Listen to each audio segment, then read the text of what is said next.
কিন্তু তার ব্রিজের বাজেট হইল 1,20,00,000 টাকা। আমি অনেকক্ষণ খাড়াই দেখলাম সর্বোচ্চ যদি ব্যয় হয় তাহলে 50 থেকে 60 লাখ টাকা ব্যয় হইতে পারে, কিন্তু একটা বাড়ির জন্য 1,20,00,000 টাকা যে বাজেট করাইলো ইসলামী হুকুমত হইলে, আর সেই জায়গাতে আল্লামা খালেদ সাইফুল্লাহ যদি এমপি হয় তাহলে এই ধরনের কোনো বাজেট হবেই না। কি বলেন ঠিক না? ও ভাই, আল্লাহ তাআলা আয়াত নাযিল করছেন, আল ইয়াওমা আকমালতু লাকুম দীনাকুম ওয়া আতমামতু আলাইকুম নি'মাতি ওয়া রাযীতু লাকুমুল ইসলাম দীনা। আল ইয়াওমা আকমালতু লাকুম দীনাকুম, আল্লাহ বলেন আজকে আমি তোমাদের দ্বীন পরিপূর্ণ করে দিয়েছি। কে বলছেন? জোরে বলেন। ওয়া আতমামতু আলাইকুম নি'মাতি, আমার নিয়ামত পরিপূর্ণ করে দিয়েছি। বলেন না আলহামদুলিল্লাহ। ওয়া রাযীতু লাকুমুল ইসলাম দীনা, এবং তোমাদের জন্য ইসলামকে যে দিন বানাইছি এটার উপর আমি সন্তুষ্ট। বলুন সুবহানাল্লাহ। বলেন আমরা সন্তুষ্ট কিনা? আমাদের দিন ইসলাম, আমরা কি সন্তুষ্ট না বেজার? কারা কারা সন্তুষ্ট দিলের সাথে মিলে হাত উঠান। আল্লাহ বলছেন আমি রাজি। আপনারা বলেন, আমরা বলি আল্লাহ আমরাও রাজি। বলেন আল্লাহ আমরাও রাজি। হাত নামান। আচ্ছা, এখন ইসলাম, ইসলাম জন্ম থেকে মৃত্যু পর্যন্ত প্রত্যেকটা কাজের সাথে ইসলামের বিধান আসেনি? জোরে বলেন। এ আমার ইংরেজি শিক্ষিত ভাইয়েরা, কলেজ ইউনিভার্সিটির ভাইয়েরা, আমার কৃষক ভাইয়েরা, একটু মনোযোগ দিয়ে কথাটা শোনার চেষ্টা করবেন। তাইলে বলেন তো দেখি, ইসলাম জন্ম থেকে মৃত্যু পর্যন্ত যতটা সময় আমার, যতটা কাজ, যতটা শাখা প্রশাখা, প্রত্যেকটা কাজে ইসলামের বিধান আছে। হ্যাঁ বাচক না বাচক? বলেন হ্যাঁ বাচক না বাচক? কর করিও না। বলেন কর করিও না। এই দুইটা জিনিস ইসলামের সব বিধানের সাথে আছে কি নাই? জোরে বলেন আছে।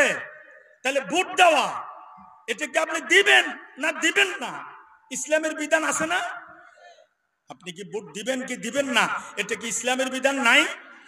তো বলেন নামাজ পড়া কি? জোরে বলেন। রোজা রাখা, অর্থ হইলে যাকাত দেওয়া, আরো বেশি হইলে হজ করা, স্ত্রীকে পর্দা করানো ফরজ, হালাল কামাই রোজগার করা ফরজ, সত্য কথা বলা ফরজ, আমানতের রক্ষা করা ফরজ। এইভাবে দিন কায়েম করা, আল্লাহর দিন দুনিয়াতে প্রতিষ্ঠা করার জন্য চেষ্টা করা, এটাও ফরজ। বলেন এটাও কি ফরজ? বলে এটা আহমুল ফরাইজ, এটা গুরুত্বপূর্ণ ফরজ হইল ইসলাম প্রতিষ্ঠার জন্য আমি চেষ্টা করতে হবে, আমি একামতে দ্বীনের জন্য চেষ্টা করতে হবে। এক জায়গাতে বললাম যে মুরগির বাচ্চা হইল 10টা। বলেন কয়টা? এখন সন্ধ্যা হইল, এগুলিকে খড় বা খাঁচাতে ঢুকাইতে হবে। সুরত দুইটা, একটা হলো মুরগিটাকে ভিতরে ঢুকাই দেওয়া, আর একটা হলো বাচ্চাগুলারে টোকাই টোকাই ঢুকানো। যদি মুরগি না ঢুকাইয়া বাচ্চাগুলাকে যদি আপনি তালাশ করে করে ঢুকাইতে পারবেন, তবে পুরা বাড়ি ধরতে হবে আপনাকে। আপনি হোঁচট খাবেন, আপনি অনেক বড় কষ্ট হবে আপনার।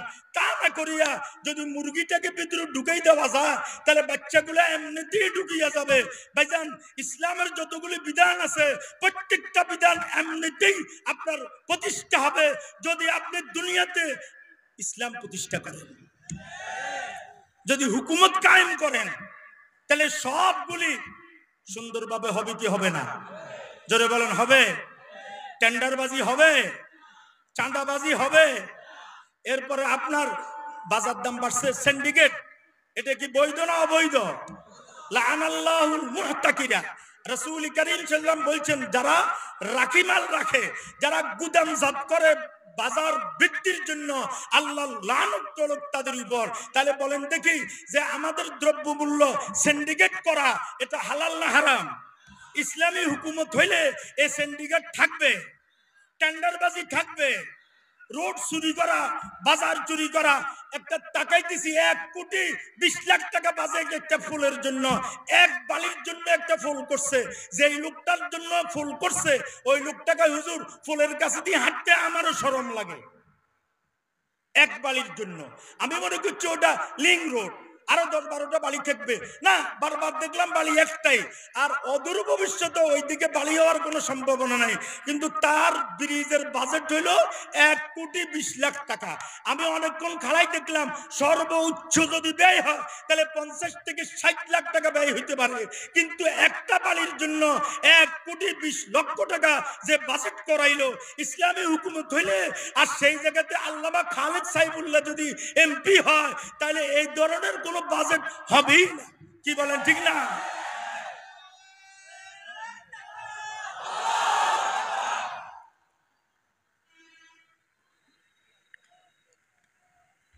তাহলে বলেন একামতি দিন, দিন কায়েম করা, দিন প্রতিষ্ঠা করা, এটাও কি কথা কোন?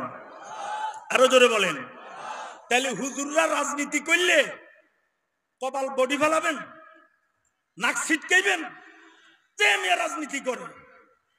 ওরে বা, এ মেয়ে রাজনীতি করা আসলে দরকার ছিল না। আমরা 53 বছর পর্যন্ত মাদ্রাসা মসজিদ শুধু কিচ্ছি যুদ্ধ করছি। আর এক একটা কওমি মাদ্রাসা চালাইতে রক্তক্ষরণ হয়। একটা মাত্র প্রতিষ্ঠান সারা বিশ্বে ছাত্র তারা যোগান দেয়, কালেকশনও তারা করে, পড়ালেখাও তারা করায়, এরপরে তাগো বেতন তারা নেয়, এরপরে কমিটি মাতব্বরি করে। কি বলেন, করে কি করে না? হ্যাঁ, তাদের বেতন কি সরকারের থেকে আসে?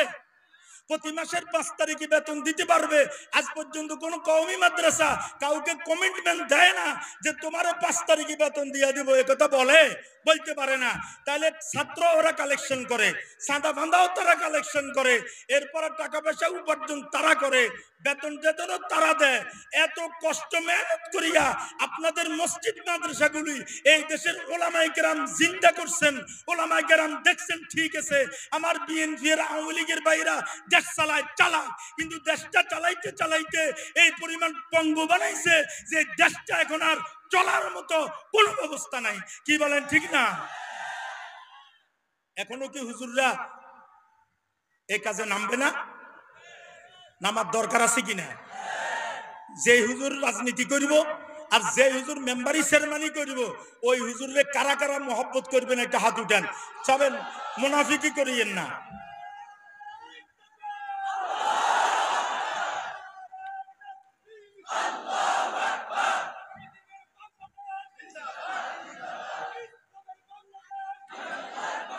যদি এরপরও বাংলাদেশের মানুষ যদি নিজের ভবিষ্যৎ চিন্তা না করে, নিজের করণীয় যদি না করে, তাহলে আমরা তো মনে করি এই ধরনের সুযোগ আর আসবে না বাংলাদেশে। হয়তো এই ধরনের সুযোগ আর হয়তো বাংলাদেশে আসবে না, এমনও হইতে পারে। এর জন্য ভাইজান আল্লাহ রাব্বুল আলামিন ইরশাদ করছেন, আল ইয়াউমা আকমালতু লাকুম দীনাকুম ওয়া আতমামতু আলাইকুম নি'মাতি ওয়া রাযীতু লাকুমুল ইসলাম দীনা। আমি আজকে দিন পরিপূর্ণ করে দিয়েছি। বলেন দেখি, ইসলামী রাজনীতি ছাড়া এবং ভোট ব্যবস্থা ছাড়া, ইসলামী রাষ্ট্র প্রতিষ্ঠা ছাড়া ইসলাম কি পরিপূর্ণ হবে? বলেন, ইসলাম কি পরিপূর্ণ হবে? জোরে বলেন। তাহলে আমরা কি নাকিস ইসলাম নেব না কামিল ইসলাম?